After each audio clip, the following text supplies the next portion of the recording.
You're welcome back. This is Newsfile. It's your most authoritative news analysis platform. I'm your host, Samson Ladi Anyenini. And after almost a month of a break for my take, today, here's my take. And I titled Samson's Take, This MMDCE's Votes, the $6 million CRC Projects.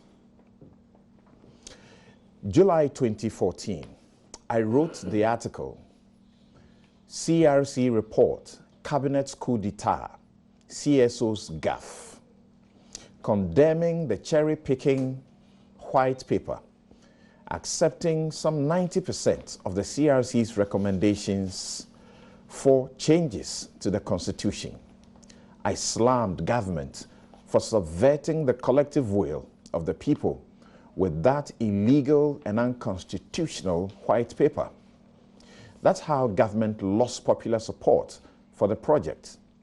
The CSOs got angry and a suit at the Supreme Court would halt the implementation. And by the time the court gave the green light, elections came. President Mills set up the Eminent Commission in 2010, but the African Peer Review Mechanism had proposed the amendments exercise in 2005, with President Kufuor endorsing it a year later.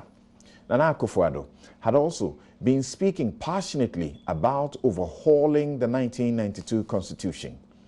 It is therefore strange that all that has happened over the period has been a small Attorney General's committee isolating less than a dozen of the 99 recommendations, tweaking them for piecemeal implementation, and doing so outside the broader CRC project, the voice of the people.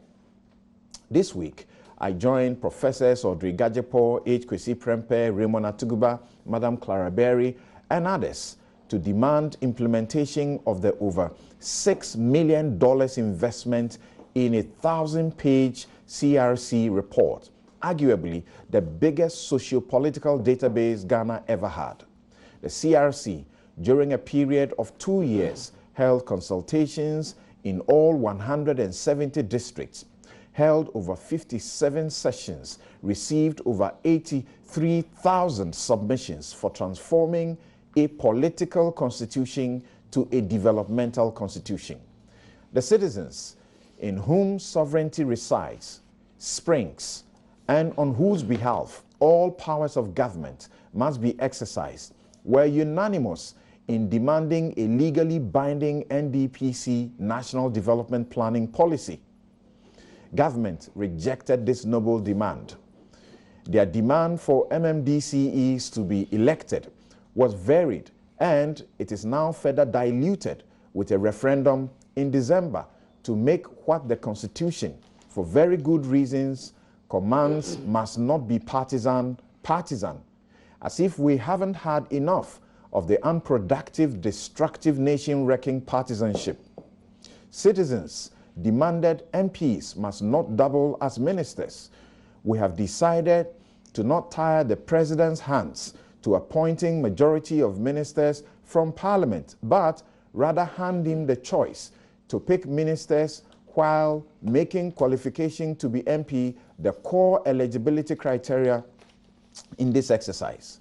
No interest is shown in the overwhelming demand to change the imperial president's status by cutting some of his appointing powers, including for heads of all independent constitutional bodies.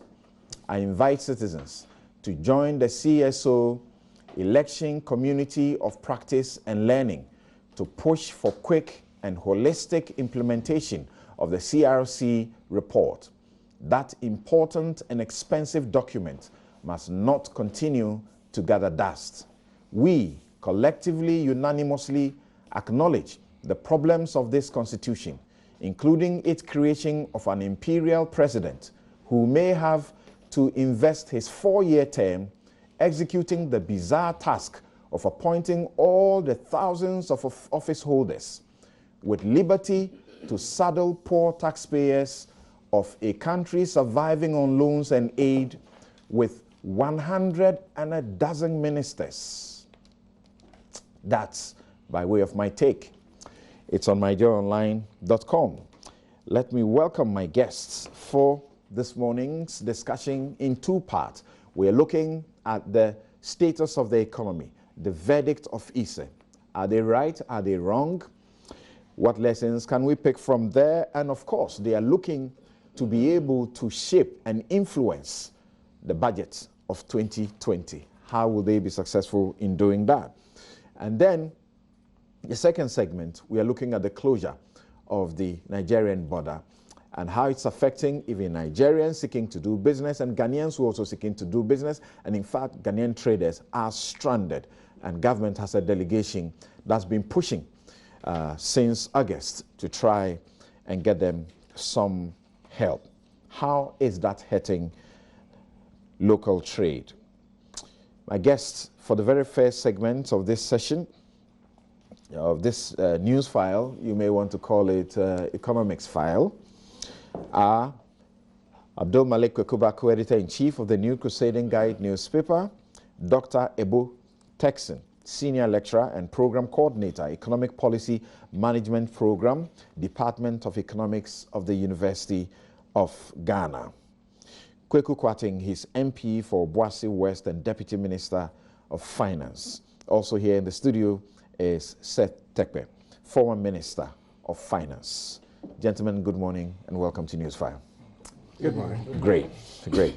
Okay, so we will take a very quick break and return to hear my guests on the economy.